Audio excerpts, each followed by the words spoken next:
নমস্কার বন্ধুরা, সবাই কেমন আছেন? আমি ভালো আছি। আজকে নতুন একটা রেসিপি নিয়ে আপনাদের মাঝে আমি আসলাম। আমি আজকে করলা দিয়ে, এই যে করলা নিলাম দুইটা, করলা দিয়ে শৈল মাছ দিয়ে রান্না করবো। কে কে করলা খাইছেন, করলা দিয়ে শৈল মাছ দিয়ে অবশ্যই বলবেন। আর করলা দিয়ে রান্না করলে কিরকম লাগবো তাও বললেন। আমার চেয়ে তো ভালো লাগে, তার লাগে আমি করলা দিয়ে আজকে শৈল মাছ রান্না করবো। তিতা দেখতে থাকে। তিতা লাগতো না।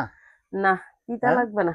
করলা না তিতা করলা লাগে। দিয়ে রান্না করবো, তিতা লাগবে না। দেখেন, করলা দুইটা ক্ষেতের টাটকা করলা নিয়ে আসলাম, একবার কুচি। এই করলা দিয়া আর শৈল মাছ আগের থেকে কাইটা কুইটা ধুইয়া নিয়া চলে আসলাম। এই যে শৈল মাছ নিলাম। এখন করে এত গরম হয়ে গেছে, আমি শৈল মাছ হলুদ লবণ দিয়া হাতে মিশিয়ে ভাজা নেবো। এত দামি মাছ দিয়া তুমি ইয়া করবা, এই কি কয়, এই যে লবণ দিয়ে দিলাম। দামি মাছ দিয়া করলা দিয়ে রান্না, তিতা লাগলে তো সর্বনাশ হইব। আচ্ছা, খাইয়া দেখো না, দামি মাছ দিয়ে তো মানুষের রান্ধে যে কোনো খাবার। আচ্ছা, তো দেখি কিরকম স্বাদ হয়।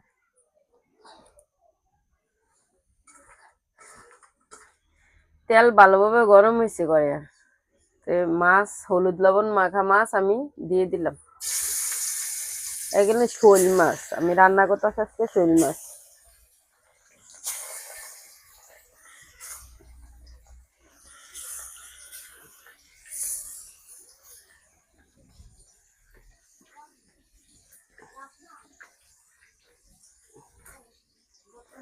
এইভাবে করলা কেটে নেবো, এই যে এইভাবে করলা কেটে নেবো, দুটোটা করলা।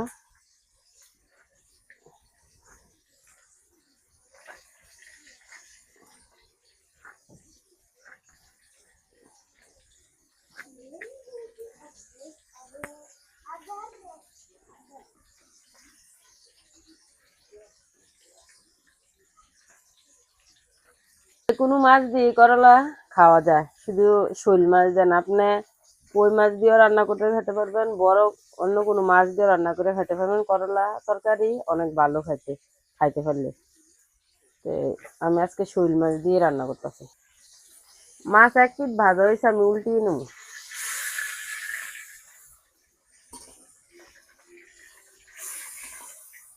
করলা ভাজা নেবো, এই যে লবণ দিয়ে দিলাম, হলুদ দিয়ে দিলাম। করলা ভাজা করে হইতে মাছের মতন ভাজা নিতে হয়।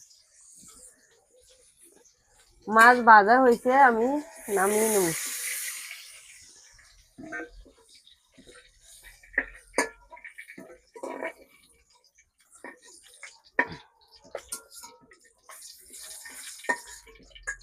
মাছ লাল লাল করে ভাজা নিলাম।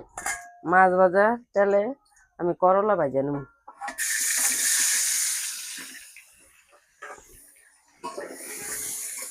করলা এদিক দিয়ে ভাজতেছি, আর এই যে পেঁয়াজ কেটে নিতেছি, করলা তরকারি পেঁয়াজ দিব আমি। করলা ভাজা হয়েছে, আমি নামিয়ে নেব।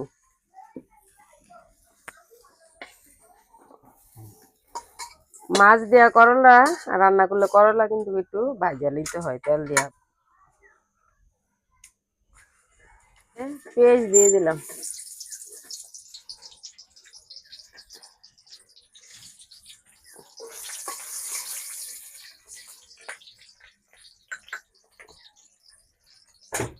লবণ,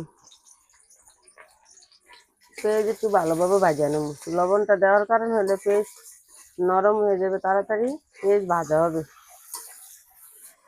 আদা জিরা বাটা 1 চামচ দিয়ে দিলাম। হলুদ গুঁড়া, মরিচ, মরিচ অল্প দিলাম। ভাজা করলা আমি আগের থেকে ভাজা রাখলাম, এই করলা দিয়ে দিলাম। করলা মশলার সাথে একটু ভালোভাবে আর একটু কষিয়ে নিন। মশলা ভালোভাবে কষিয়ে করলার সাথে নিলাম। এখন আমি জল দিয়ে দেবো, কারণ শোল মাছ দিয়ে করলা দিয়ে ঝোল। জল ভালোভাবে গরম হয়েছে, ভাজা মাছ দিয়ে দিলাম।